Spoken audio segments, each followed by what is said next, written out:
श्रद्धा Walker को प्यार के जाल में फंसाकर उसके 35 टुकड़े करने वाला आफताब, केरल समेत देश भर में लव जिहाद के मामले, ब्रिटेन में कम उम्र की बच्चियों का शोषण करने वाला पाकिस्तानियों का गिरोह, अजमेर में हजारों स्कूली बच्चियों की जिंदगी बर्बाद करने वाला चिश्तियों का गैंग, या फिर यूरोपीय देशों में भीड़ द्वारा अकेली महिलाओं के साथ किया जाने वाला व्यभिचार यानी तहर्रुश-गेमिया।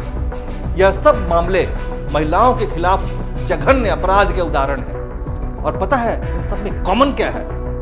इन सब में कॉमन ये है कि इन सब मामलों में सारे अपराधी जिहादी मानसिकता वाले मजहबी कट्टरपंथी हैं। अब प्रश्न ये उठता है कि इन मजहबी कट्टरपंथियों के दिमाग में सेक्स को लेकर ऐसी गंदगी आखिर आती कहां से है?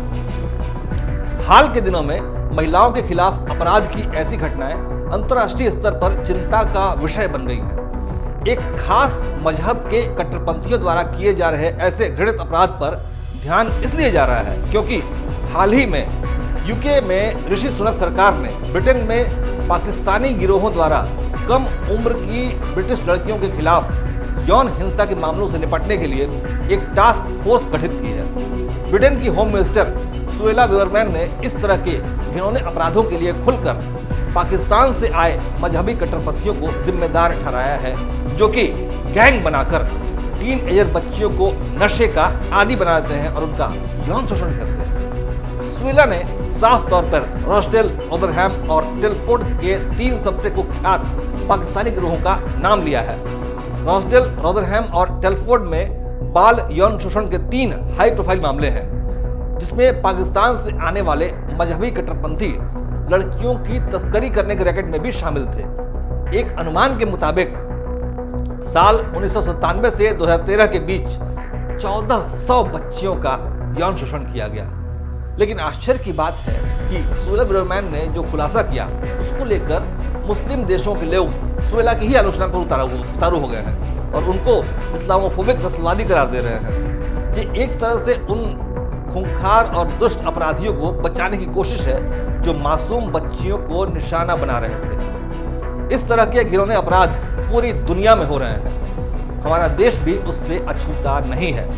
भारत में कई बार ऐसी खबरें सामने आई है कि ये मजहबी कट्टरपंथी जाति के हिसाब से लड़कियों के फंसाने का रेट तय करते हैं, जिसमें कोई भी अब्दुल अफजल या शाहरुख अपना नाम बदलकर राहुल, रोहित जैसे हिंदू नाम रख लेता है और ईसाई, हिंदू या सिख लड़कियों को फंसाता है।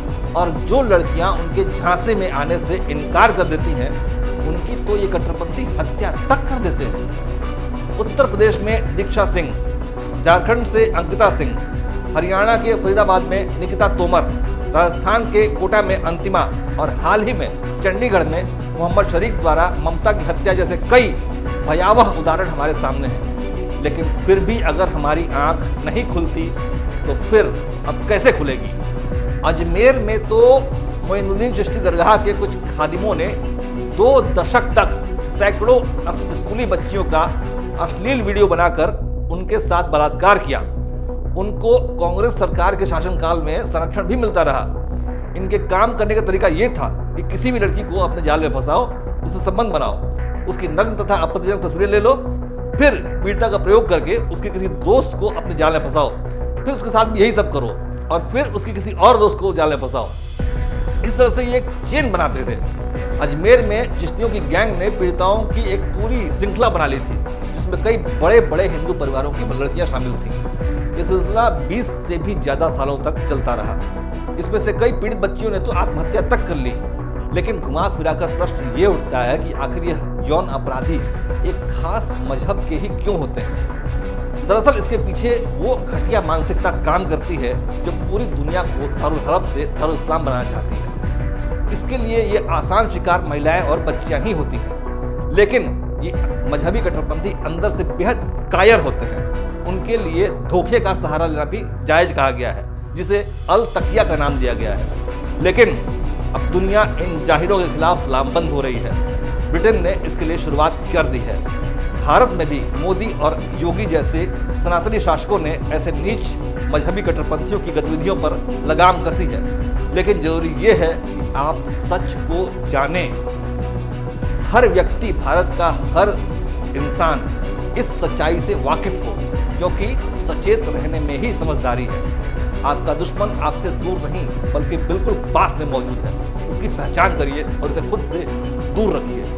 उदय इंडिया इस तरह के मुद्दे हमेशा से उठाता रहा है और इसे अपनी सामाजिक जिम्मेदारी समझकर सनातनी समाज को सचेत करता रहा है। हमें उम्मीद है कि आपको हमारी ये मुहिम पसंद आएगी। वंदे मातरम।